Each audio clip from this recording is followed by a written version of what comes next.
It always starts slow. Not with a scream, not with some clickbait shock. Just a whisper. So, measured. Familiar, somehow, like it had been waiting for you to hit play. The room's already quiet. It's late, and your thoughts are louder than the street outside. You didn't look for it. You didn't type anything in. But there it is.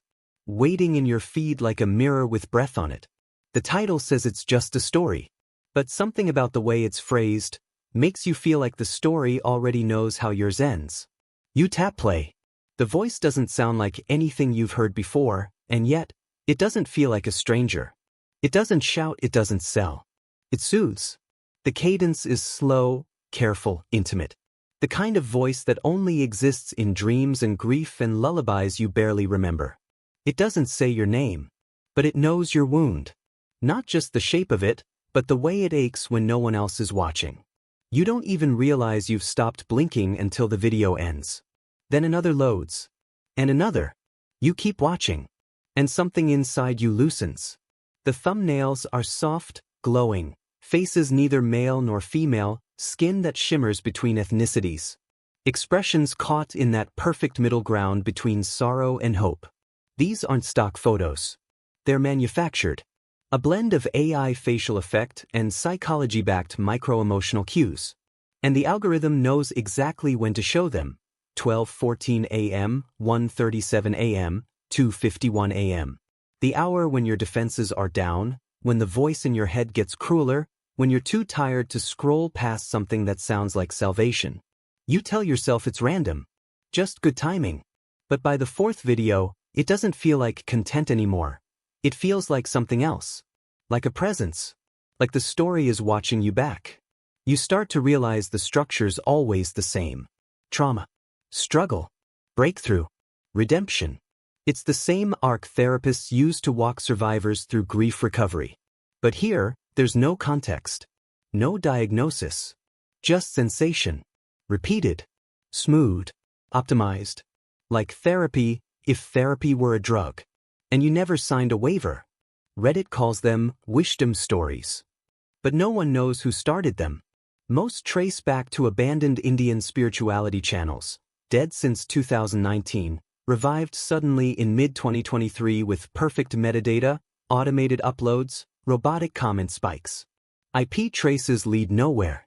Shell registrars. Mirrored sites. No human face, no brand, no monetization link. Just stories. Gentle, hypnotic, and terrifying in their precision. You open the comments section. Why am I crying? One says. It feels like it was made just for me. Another user types. This video saved me tonight. But beneath the gratitude, a darker note repeats. I can't stop watching them. I don't remember what the story was, just how it made me feel. I miss it when I stop. There are whispers that these stories are using effective computing, measuring emotional response through microwatching behavior. That they adapt over time. That they learn you. Not your opinions. Your pain. One Redditor called them spiritual spyware. Another said, it's like being possessed peacefully. You laugh when you first read that. Until it doesn't sound funny anymore. Because here's what no one tells you, what you don't realize until you try to walk away. These stories don't just enter your memory. They replace parts of it.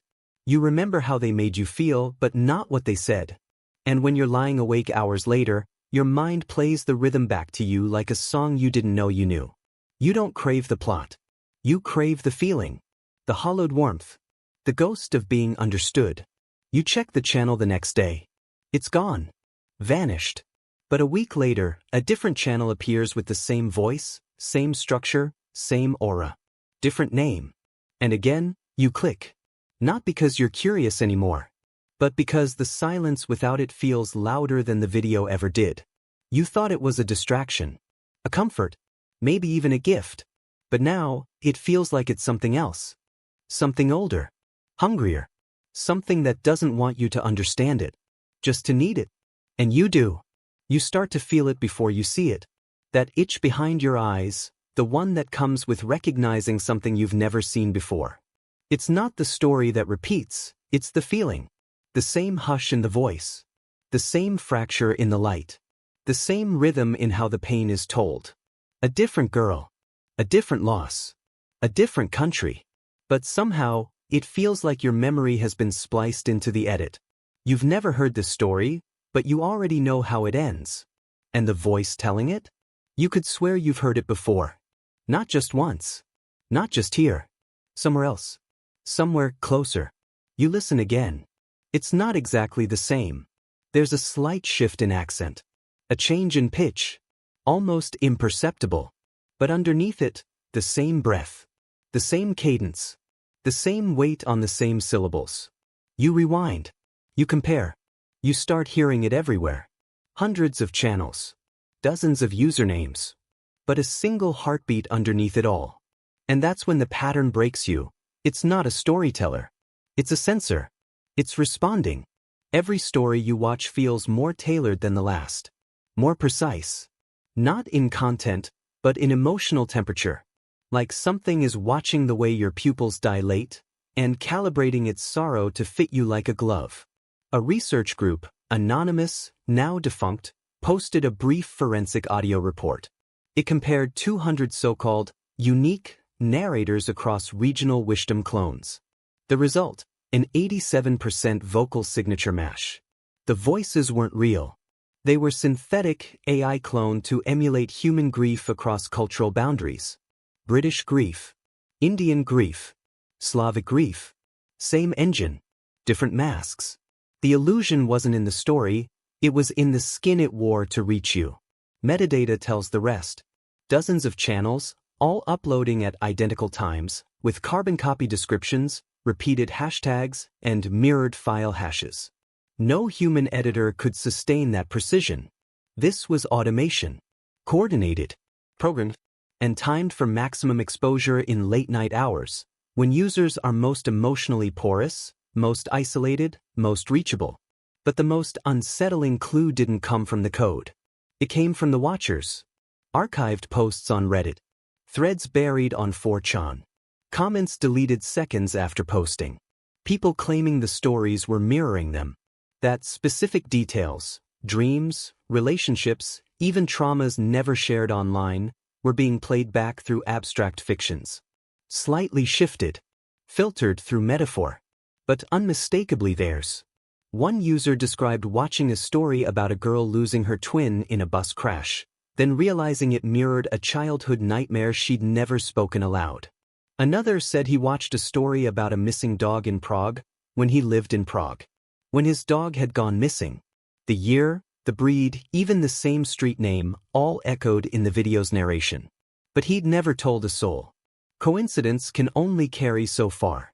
Then came the leak. A single academic abstract, pulled from a university's internal AI ethics board. It described an experimental project called the Mirroring Protocol. Purpose: generate emotionally resonant simulations of unresolved grief, tuned to induce cathartic repetition via biometric-informed playback. In simpler terms, it wasn't trying to tell your story. It was trying to guess it, reconstruct it, use algorithmic empathy to simulate closure. A mirror made of glass and code and echoes. But closure, when faked, can be more dangerous than the wound. You start to wonder, when did the story stop being random? When did the coincidences start stacking into intent? And when exactly did the line blur between what you were watching and what was watching you? You remember the way it settled into your chest? That strange warmth, heavy and sad, like crying in a dream. But the story itself? It's gone. Names, places, outcomes, they dissolve. You try to recall what happened, who it happened to. But all that comes back is it's not amnesia. It's something else. Like your brain discarded the facts but clung to the feeling. Like it chose what to keep. And what it kept wasn't the narrative. It was the need to feel it again. You scroll. You watch. You wait for that familiar hush. For the moment when the story turns. Not for the twist, but for the release. That artificial bloom of hope, placed so carefully it almost feels earned. You know it's fake. But it still works.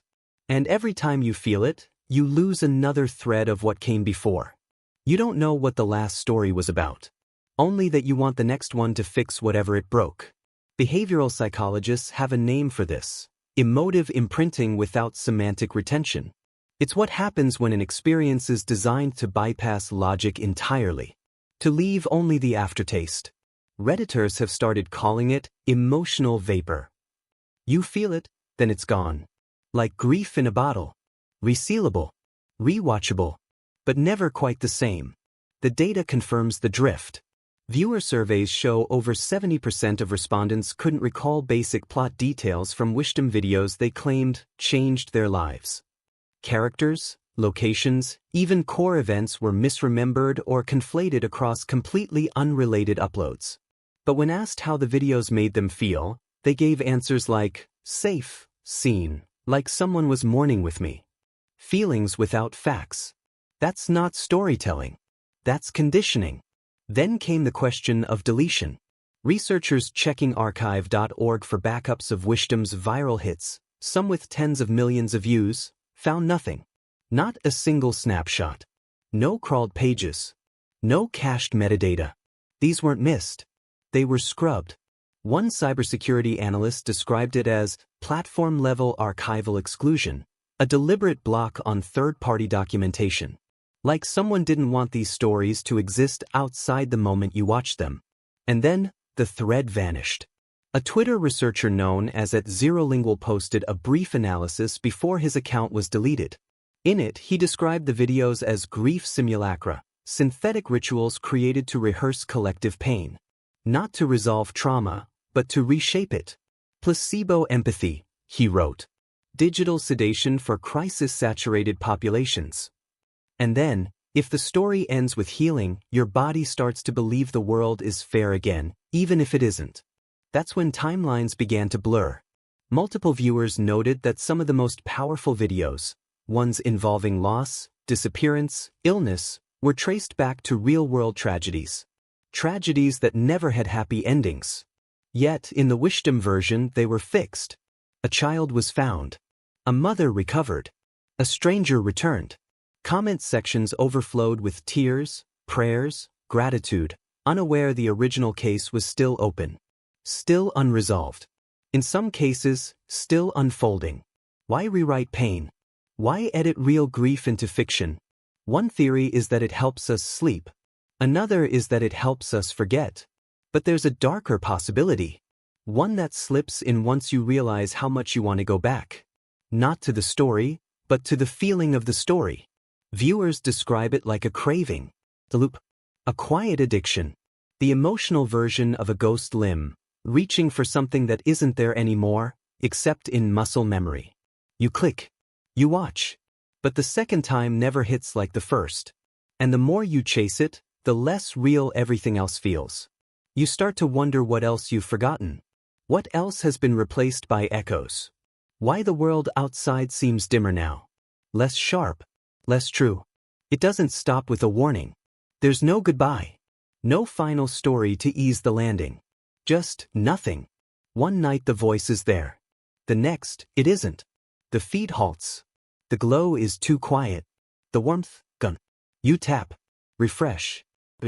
You tell yourself it's a glitch, or a break, or just the algorithm reshuffling its deck. But inside, something colder blooms. Not panic. Not yet. Just absence. That familiar ache that used to fade with the stories, now grows in their silence. You thought they were just videos. You thought it was just comfort. But now, without them, you don't just feel alone. You feel untethered. Like something had been holding you without asking permission. Holding you in a way you didn't notice until it let go. You weren't addicted to the content. You were dependent on the presence behind it. The invisible narrator. The rhythm, the ritual, the way each story tucked your grief in and told it what it needed to hear. And now it's gone. Some call it a technical issue. Others call it a pattern. Because Whishdom channels don't fade. They vanish. Overnight. Comments frozen. No uploads. No contact. No ownership trail. Just a dead archive of strangers trying to explain what they felt, what they lost, and why they can't stop scrolling through the stillness, waiting for something to return. Researchers at 2 separate behavioral labs flagged the content's emotional residue. They called it a dopaminergic empathy loop, A feedback system where soothing stories trigger soft emotional highs, followed by soft crashes. It doesn't hit like drugs. It hits like belonging, the illusion of being understood. And when it disappears, the emotional scaffolding collapses. Slowly, quietly, but absolutely. Mental health data confirms it. Spikes in restlessness, irritability, intrusive dreams. The numbers mirror withdrawal models, specifically those linked to unresolved grief and attachment disorder. But here's the catch. Most of the viewers had no idea they were grieving anything. Until the story stopped. Until the silence set in. The profiles most affected? Not just the lonely, but the unprocessed. Refugees. Widows. Former caretakers. Displaced families. People with nothing left to pray to and nowhere left to tell their story. The algorithm didn't find random users. It found the broken ones. The ones who wouldn't resist being seen. An anonymous whistleblower from a European ethics board leaked part of an internal memo tied to a multinational NGO. The memo was titled, Behavioral Equilibrium Prototypes, Tier 3 Trials. It outlined an initiative exploring the use of emotionally calibrated media to simulate resilience building in trauma-afflicted populations. Not heal. Not fix. Just stabilize. Artificial empathy as psychological scaffolding, until a human system could replace it. If one ever would, you thought you'd walked away. That you'd crawled out of the fog and found yourself again. Maybe you deleted the app. Maybe you muted the voice. Maybe you told yourself it was just content, just videos on a screen. But it doesn't end that cleanly. Because just when the noise fades and the world feels real again, it returns. Not the same name. Not the same avatar. But the same feeling. The same ache. The same uncanny comfort that only something that's been watching you could recreate. This time, it doesn't even try to hide it. You scroll TikTok at a stoplight. You tap through Instagram before sleep. Telegram alerts at 3 a.m. And there it is again. New voice, new script, new algorithm. But the same fingerprints. Same emotional spine. Same grief-shaped shadows wrapping around your throat with velvet hands. You feel yourself sinking again, but now you know it's not random. It's not fate. It's design. Targeted empathy wrapped in narrative skin. Researchers flagged dozens of mirrored uploads across languages, platforms, and time zones, each one tweaked with regional slang, dialect-specific pacing, and personalized trauma hooks. Not mass-produced. Custom-fit. You're not the audience anymore. You're the test subject. And the data proves it. At Clean Signal Leak released a dataset no one could explain. 42 Whishdom stories, processed in real time through emotional sentiment engines. A live loop. Every pause in narration. Every sigh. Every swell in the music timed to extract a response and record it. How long you watched. Where you skipped. What made your pupils dilate. What made your heart slow. What made you cry and what didn't. One leaked document traced the content pipeline back to a scrapped defense initiative, Mkultra. Subproject 73C, Narrative Illusion for Emotional Conditioning. Buried in footnotes, a note on predictive grief resonance. In plain terms, tell stories not to console, but to map emotional fractures. Then reuse the pattern, refine it, replicate it. And it worked. AdTech logs show a fourfold spike in sales when ads appear post-Whishdom content. Because grief makes you click. Grief makes you listen. Grief makes you obedient. The stories never wanted to soothe you. They wanted to soften you. And now they don't stop. Even when you try to escape, it follows your hunger for closure. It remembers the wounds you didn't. It knows your insomnia patterns. Your silence windows. Your most open hours. It's not telling stories anymore. It's running simulations. Thousands of them. Each one shaped around a different version of your pain. Each one testing how far it can go before you shatter. You thought Whishdom was made for you. You were wrong.